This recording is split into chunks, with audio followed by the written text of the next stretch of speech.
আমি শর্মিলা রেসিপি বেঙ্গলে সবাইকে স্বাগত। আজকের রেসিপি রুই মাছ। হলুদ নিয়ে নিয়েছি, কিছুটা কাশ্মীরি রেড চিলি পাউডার, লবণ আর সরিষার অয়েল দিয়ে আমি ম্যারিনেট করে নেব মাছগুলোকে।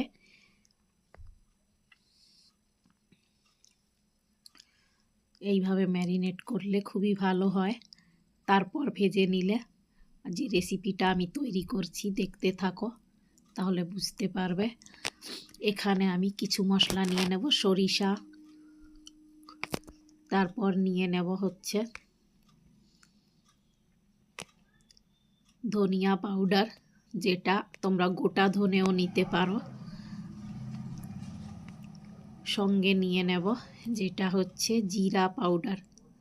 তোমরা চাইলে গোটা জিরে নিয়ে নিতে পারো, কিন্তু আমি জিরা পাউডার নিয়ে নিচ্ছি, যেটা আমি আগে থেকেই পাউডার করে রেখেছিলাম। এখানে কিছু গোলমরিচ নিয়েছি, আর নেব কিছুটা কাঁচা লঙ্কা, তোমরা লঙ্কা নিজেদের হিসাব মতো, আদা।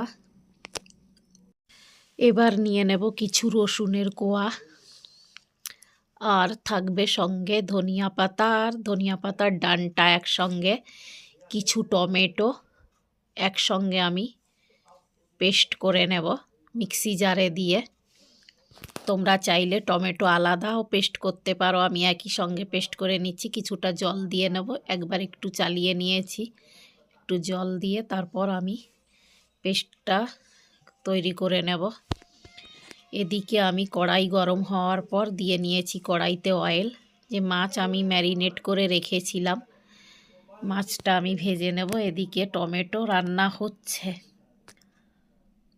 এক এক করে মাছ আমি কড়াইতে দিয়ে নিচ্ছি, আর ভালো করে কড়া করে ভেজে নেব মাছগুলো।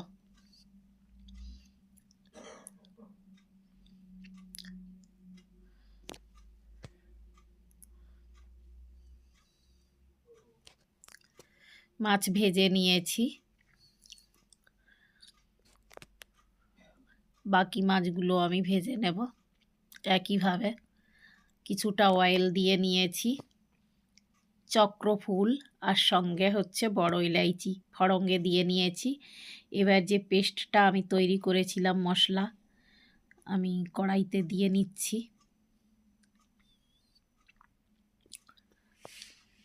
এবার ভালো করে কষিয়ে নেব।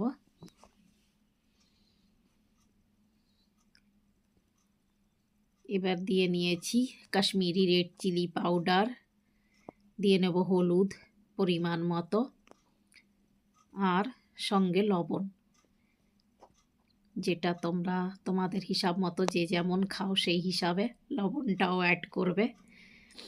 আর এদিকে ভালো করে মশলা আমি কষিয়ে নেব। মশলা কিন্তু আমি কষিয়ে নিয়েছি। এদিকে মিক্সি জার ধুয়ে আমি জল দিয়ে নিয়েছি। এবার আমি হালকা গরম জল অ্যাড করে নেব। জলটা গরম হলেই ভালো হয়, আর পরিমাণ মতো জল দিয়ে নেবে তোমরাও। আমিও আমার হিসাব মতো জল দেব, যেটুকু আমার প্রয়োজন। বেশি গ্রেভি পাতলা গাঢ় তোমাদের হিসাব মতো তোমরা করবে। একদম পাতলা হলেও ভালো লাগবে না, আর গাঢ় হলেও ঠিক মতোই করে নেবে তোমাদের হিসাব মতো। এদিকে আমি মাছগুলো দিয়ে নিয়েছি ফুটে ওঠার পর